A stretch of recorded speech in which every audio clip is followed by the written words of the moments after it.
Hello again, everybody. Welcome to the Fishing Channel Regional Fishing Report. We're going to go down south to Florida, specifically East Coast Central Florida, with Yellow Dog Fishing Charters with Captain Jamie. Let's bring him in. Hey, Captain Jamie. Uh-oh. Can you hear me okay? We're just going to wait until he's... I'm sorry, I can't hear you. You can't hear you either. Uh-oh. All right, everybody, if you can just please stand by with us 1 second. I just found it. It just worked out a second ago. Yeah. Uh-oh. I just tried.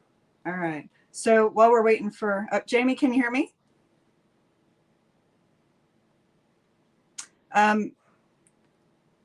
Can you cut out and come back in? There you go. Okay, good.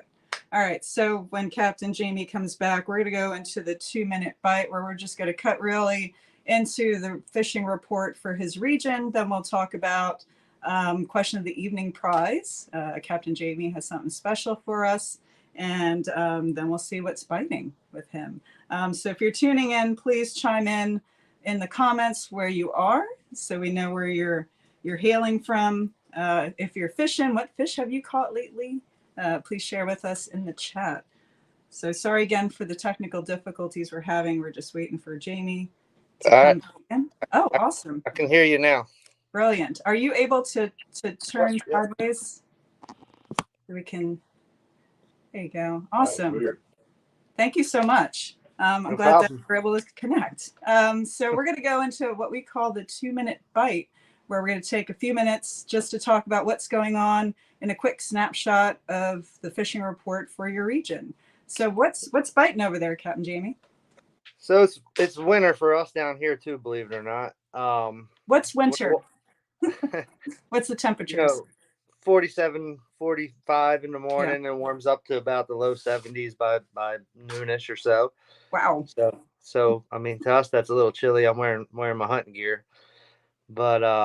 But no, yeah, usually when the water gets a little bit colder, it's getting close to the sheep's head spawn right now. So that's, we'll focus on that. A lot of the customers want to catch stuff they can take home or eat with them, or, eat while they're on vacation. So I've really been focusing on sheep's head, and it's getting better every day. Did pretty good today. I've fished the last 4 days straight. So look at that was actually from this morning. Oh, wow. Yep. What size is that? How long is that fish? That one length is probably like 17, 18 inches, probably like about 4 or 5 pounds. Nice. It's an average size fish. His wife caught one a little bit bigger. She liked to brag about that all day. But nice shot. They looked like they had a great time. Oh, they did. And then they caught enough for lunch and for dinner. So I sent them to one friend's restaurant for lunch, and then they just texted me while I was waiting to come live on the show that they ate dinner at my other buddy's restaurant and how good it was. So they took the fish and they cooked it for them. But nonetheless, right now I'm focusing on sheep's head, and then we got a really good black drum bite right now as well. I don't know if you have that picture there, Grant, that you can post. We got a pretty big one the other day. He's probably pushing about 60 pounds. Oh, wow. I'll get it. Okay, Grant said he'll search for it. Okay. But yeah, no, in the winter again, it's sheep's head, mangrove snapper, and black drum is pretty much our focus. While we're out there, we'll catch a lot of bluefish this time of the year. That'll be, just in big schools swimming around, and those bluefish, there'll also be some Spanish mackerel. So whenever we start getting bites with bluefish, I'll throw something like a gotcha plug or something shiny, even a rattle trap will work, a small rattle trap, and get some Spanish mackerel for the boat. They're also really tasty fish. So yeah, just this time of the year, the sheep's head and the mangrove snapper and the black drum will be our focus right now. Awesome. And, again, we try to speak to an audience who may not be familiar with fishing or the fishery. Oh, there we go. Look at that. Great. How big is that one? That one was pushing 60 pounds. Oh, The young man that's on the boat, he's actually works for me in my bait and tackle shop, and his dad had booked a charter for an older brother of his that was visiting, and he his dad actually wasn't feeling well, unfortunately, on the trip. oh, So Gavin there got to reel that fish in, and I was telling him to hold it up. He's like, I can't. So I had to hop in there and help him lift it up. But that was a good fish. that's a good time. So again, we try to speak to the audience as if they haven't fished before, don't know the fishery. So the fish that you mentioned, obviously mangrove snapper all year round, but the bluefish, the max, the drum, and the sheep's head, are they all year round in your area? Uh, Not so much. The bluefish and the mackerel come migrate south in the winter. The sheep's head and the black drum are here all year round. Just the sheep's head, they're about to spawn. So right as they're going into their spawn, they get thick. In other words, they beef up and they're heavier. And that they'll get all concentrated together in schools. So that's why we focus on them in the wintertime. And then the black drum, for whatever reason, you'll catch them all year round, but usually we call them puppy drum. Mm-hmm. In the fall and the winter, these big old girls, we call them big uglies. They just they're not like in big schools. They're I believe they're lone like lone swimming fish. But if you get lucky enough to hook into one, it's a pretty good fight. I'd estimate that fight on that fish was about 25-30 minutes. Oh, wow. Yeah. That's exciting. It takes a lot of muscle. So before we go any further, oh, yeah, there we go. Grant was reading my mind. Question of the evening wins. What do they win, Captain Jamie? I have one of our yellow dog fishing shirts for you guys, a long sleeve shirt. So whoever the winner is will just have to get an address and get their size shirt that they wear, and I'll get one shipped out for them so they can represent. Right on. Represent yellow dog. Right on. So going back into the fishing report. So with sheep's head and black drum, maybe there's a difference. What kind of tackle are you using? I mean, we fish a lot of live bait. For sheep's head, there's these. I wish I would have brought one home with me today, but I did not. But they're called bottom sweepers. They're basically, there's another one that I carry in my shop called a bridge donkey. But they're a weighted jig head with a short shank hook on it that's straight and very sharp. And what you do is you take a fiddler crab or sand flea is the best bait. Unfortunately, this year has been super hard for us to get those. A lot of our sand fleas died in a king tide that we had in March. It's like a super high tide associated with a full moon, and it pushed them up over the sand dunes, and then they didn't make it back out. So there's a shortage on sand fleas in our area right now. And then the fiddler crabs don't like the cold; they go down deep into the mud. And we just had probably the same exact cold front you guys had, and I think they're all down there still frozen. So the third alternative is shrimp. Some people use half a shrimp, or like today we were using whole live shrimp but smaller ones. And then there's a artificial bait. I probably mentioned it before. It's called fish bites. It's like a synthetic bait, scented. So you can buy that in crab flavor or sand flea flavor. So I'll put a small piece of that on there with right now with the shrimp, if you could, fiddler crab or sand flea. And what happens is they'll get off that shrimp or whatever the bait is, they'll get it off, but they can't get that artificial bait off. It's got like a mesh netting in it, and they'll just nip at it a few extra times. And this is in reference to sheep's head. So the sheep's head, they bite very light. We call them convicts. They're black and white striped. Yes. They will steal your bait. It can be very frustrating, but you put your time in and feel that bite and just kind of know when it's in his mouth and jab that in between his teeth, and you'll have a fish taco or a fish sandwich on your hook. And then the black drum, they'll eat a little bit of everything too, but I like to use halved blue crabs for the black drum. Just pop off the top shell, break them in half. Some people are quarter them. I feel like you get a better hook when you're hooking it into the back fin knuckle. It's kind of that's like the sturdiest spot of the shell to put it through. So again, and we catch redfish like that too as well. Red drum, but the big black drum, I always seem to catch them on the blue crab. Awesome. So as far as live shrimp, how do you set that up on a hook? Do you, I've seen so many different ways that other captains do it. How do you do it? It's funny. For many years, I was a head hooker. If you look at a shrimp, you'll see like in his head, you'll see a dark spot. That's his brain, and then Yeah. his two eyes. Most of the time, I would hook them through through their head. This is the hardest part of the shell, uh, in between the brain and the eyes. I like to play a little joke with my new customers when I get them out there, and I'll take the shrimp and I'll say, "Here's the brain, here's the eyes. What you got to do is," and I'll take the hook. I'm like, "Got to bite off right behind the brain." And I put it in my mouth, and it's pretty funny the reactions I get. But obviously, I'm just kidding with them. But as of lately, I've been more tail hooking them, which is back towards the tail, and straight from underneath the legs through the top. I mean, I see guys bite the tail off of them and stuff like that. Yeah. I mean, I prefer to have the shrimp whole with his tail on there because I want him to jump around and draw attention to him. Right.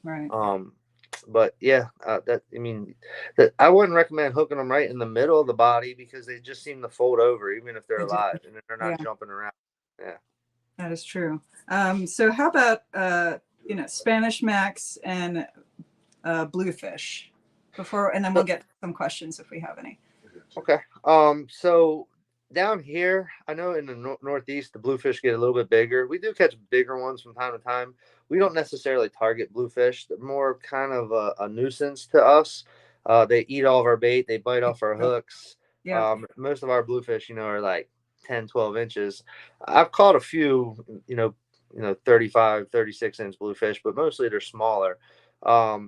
So we try to avoid them, but what it is when the bluefish are here, the mackerel are usually with them, mixed in with them, or just in a similar area. We look for seagulls diving because they'll be pushing like glass minnows and different baits to the surface. So if you see that happening, you can troll like you want to use something shiny. So you can troll like a spoon with a treble on it. You can, troll like a gotcha plug or even a rattle trap. Normally we're casting at them because they kind of just come through fast. Yeah. And I always have a rod rigged up for it. And they're just, again, super, like you can catch, if you get into them, it's like every cast. I mean, as soon as you start reeling, they're on it. They're super aggressive feeders. So you're either going to get a bluefish or you're going to get a Spanish mackerel, but they will wreak havoc on your tackle, like, because they have sharp teeth.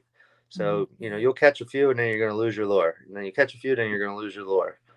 So, but they're fun to catch. The kids love them.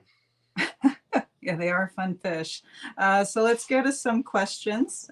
Rodney, do you like to use jigs for sheep's head?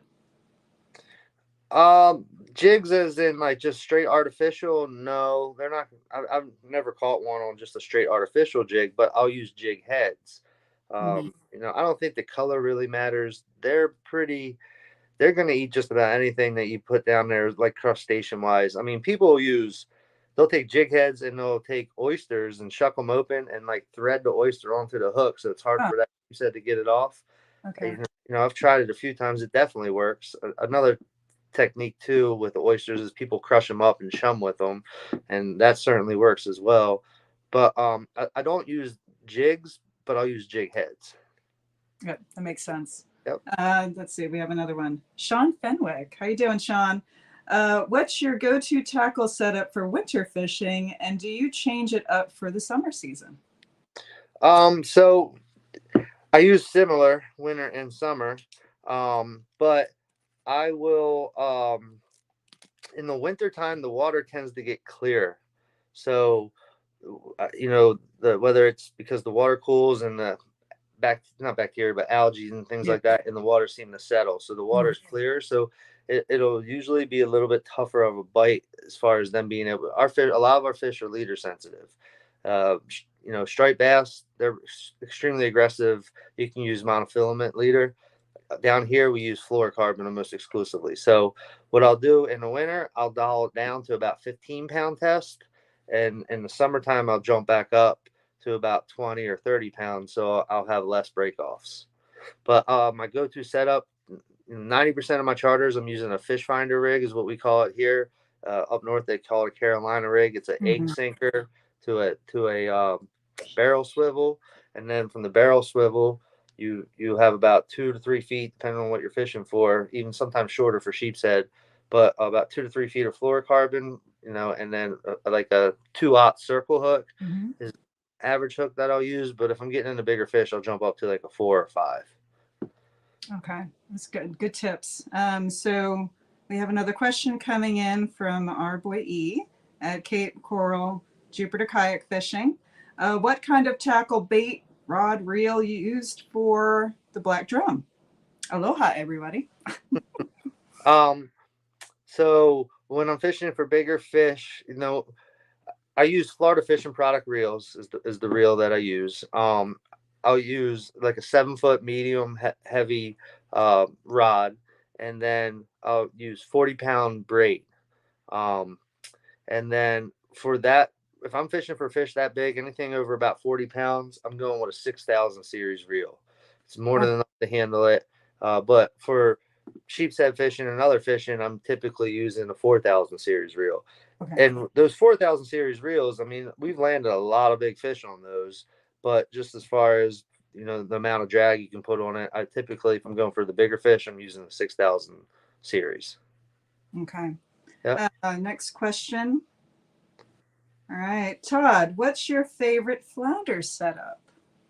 Todd. It's who I think it is. Todd's a Yeah. buddy. It's a buddy of mine. We went to high school, grew up together. Oh, that's great. Maryland. But again, with the flounder, I'll use that fish finder rig. But what I'll do, and I don't even know if you guys probably have them up there. I think we talked about it before. I like mud minnows for flounder. We call them flounder candy, and I'll use a shorter rig, just so I can keep it on the bottom, and I'll flip it out, where I think the flounder are, or I know they're at, and if I don't get a bite, I'll pop it off the bottom back 3 or 4 feet, and then let it sink, reel the slack out. Todd's a pretty good flounder fisherman himself, but the biggest key to catching flounder is to not try and set the hook. Yeah. Oh, okay. Yeah. but anyway, with the flounder fishing, you got to be patient, and I say this all the time: the kids are the best flounder fishermen because they're not paying attention. They don't even know that they got a fish on, True. and next thing you know, I got a snag, and then they got a flounder on there. But yeah, that egg sinker to the slide weight. I do sometimes mess around with like a double, kind of like a chicken rig with 2 jig heads on it with like a gulp with like a gulp mullet, and I'll kind of use that to cover some ground if I'm trying to search where they're at and get a bite. But then I'll switch right back to live bait. I tend to catch a lot more flounder on live bait than I do on artificial, but. For sure. Hey, let's go to another question here. Horn King, mangroves are some good eating fish. How do you target those? Are they typically by catch? No, we target them. So I'll fish the inlet for these guys. Our inlet is similar to a lot of inlets, but the end of our inlet, there's a lot of rocks that have gotten knocked off over the years in the hurricanes. They tend to love to be in those rocks. And so we'll use live shrimp for them, drop it down, hit the bottom, reel it up about 2 or 3 reels, and they tend to be a little bit higher up in the water column than like a redfish or even a snook or something like that. Snook will be up too, but the black drum, the sheep's head, they'll be more on the bottom. So the snapper will be up in the water column just a little bit. But just live shrimp around structure, docks, just about every dock is going to have mangrove snapper on it, as long as there's a decent amount of water. I'd say about 6 feet or more. And then the mangrove channels and whatnot, they're mangrove snappers, so they like to hang out in the mangroves. Yes, they do. I like that question. When we were in Florida, we caught a whole bunch of them, and they're fun catch. Oh yeah. So a side note, though, I got a message through the Fishing Channel Messenger, an anonymous comment. Let's see. Wants to know about what happened on your bachelor trip to Louisiana. Interesting story. What's that? You caught some fish on your bachelor's? Yeah, we went to Venice, Louisiana, and I can only imagine who that is. But we went to Venice, Louisiana. If anybody has never been there, I highly recommend it. It is like Jurassic Park for fishing. There's not much there other than you drive all the way down the end of a really long road, and Nice. Oh my goodness, what's going on there? That's my brother. What a face. So anyway, we drove all the way down, all the way out there. We went with a company called Louisiana Blue Water. There's quite a few companies out there, but they were excellent. I highly recommend them. They have a pair of Freemans, so we took the Freeman out to the oil rigs, limited out on snapper. We're trying to catch some tuna. There you go. Yep, we were trying to catch some tuna. Tuna weren't cooperating, so they suggested we run through the swordfish grounds. And when I say the bait didn't hit the bottom for a full 10 seconds, I mean, it was crazy. And when you're sword fishing, the bite is so light. It's like that because you're in 1,200 feet of water. Gosh, how big is that? How long is that? I forget. It's around 300 pounds. How long? I'd imagine like over 6 feet. Definitely. Yeah. But yeah, no, I mean, the captain dropped the bait. There's a picture of me. I did catch a catfish. There you go. Nice. That was a catfish somewhere. But yeah, no, it was awesome. Super long fight. I really couldn't tell you how long it was. We had to take some breaks and drink some beers while we were reeling in those fish. Wow, that sounds like a great time. All right. Well, do we have any other questions coming in that we can get to? I think we've got about 2 more minutes. We have one more question. Okay, we have one more question we can get to. Let's see, Rodney, do you ever fish a drop shot setup? No, not really. I'll see guys fish from like offshore fishing, but I do not. Either we're free lining bait with no weight at all, or we're free lining with a pinch weight, or we're using a Carolina rig or a fish finder rig most of the time. Yeah. That's not that you wouldn't catch fish that way. It's just unfortunate, it's just not how we are typically set up to go out there and produce. Yeah, I wonder if that's more freshwater setup. I'm not sure. It is. Yeah. I believe that's more of a freshwater setup. Yep. All right. Still great question, Rodney. Thank you so much. All right, it's time, Captain Jamie. Who do you choose? Oh, geez. It's the toughie, yeah. Yeah.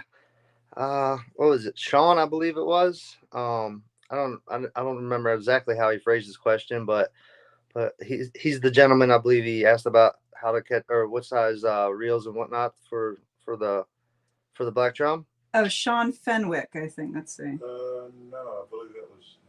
Hang on. We're just checking here. Sorry, I should have wrote it down. Oh no, it's okay. We have time. It was E. Okay, it's our boy E down in Florida there. There you go. Congratulations. You get a Yellow Dog shirt. Awesome. And is it the same shirt that you're wearing? Is that what he will be? I'm wearing a short sleeve one, but I'm going to send him a long sleeve one. And it's awesome. Like UV SPF shirts and stuff. So yes, that's brilliant. E, when he's on our show, he talks about the importance of protection out there in the heat. Yeah. If you can't tell how sunburned I am from being out there for 4 days in a row, but whenever he gets it, if he could tag us in some of his social stuff, we appreciate it. Yeah, definitely. He definitely will do that. So Captain Jamie, so how does someone get a hold of you for these amazing adventures? You can call me directly on my cell phone, 386-366-3424. 366. Can you repeat one more time, please? Sure. It's 386-366-3424. Okay. You can also look us up online at www.yellowdog, but it's spelled DAWG, fishing.com, yellowdogfishing.com. And then you can check us out on Instagram or Facebook and at Yellow Dog Fishing, but again, DAWG. Awesome. All right. Well, this was a fun show. Thank you so much, Jamie, for coming on and giving us some really great tips for your region. Definitely, everybody who's tuning in, you need to call and book with Captain Jamie. It's going to be an adventure. And is the second boat out yet? So the second boat, I should be picking it up tomorrow. It's a flats boat, but I've also partnered with another friend of mine, and we'll be offering more offshore trips as well. Ooh. on a 30-foot sea hunt. So we'll have you covered for inshore, near shore, offshore. Right so on. we're going into busy season. So if you guys are interested in coming down, give us a call sooner than later, and we lock in a date for you. For sure. And am I remembering correctly that you do catch and cook too? Yep, we Okay. partner with a couple different restaurants. I leave from a marina that has a restaurant, a little tiki bar. Though you can go in there and get it cooked. Or I have another good friend of mine. He owns a restaurant. So it's called Millie's. It was just on Diners, Drive-ins and Dives with Guy Ferrari. I love that show. Yeah. Yeah. So keep an eye out for that episode. But yeah, no, a lot of good things happening. I briefly mentioned it to you guys earlier today. I also bought the local franchise for Coastal Angler magazine here in it's the Volusia County edition where we live at.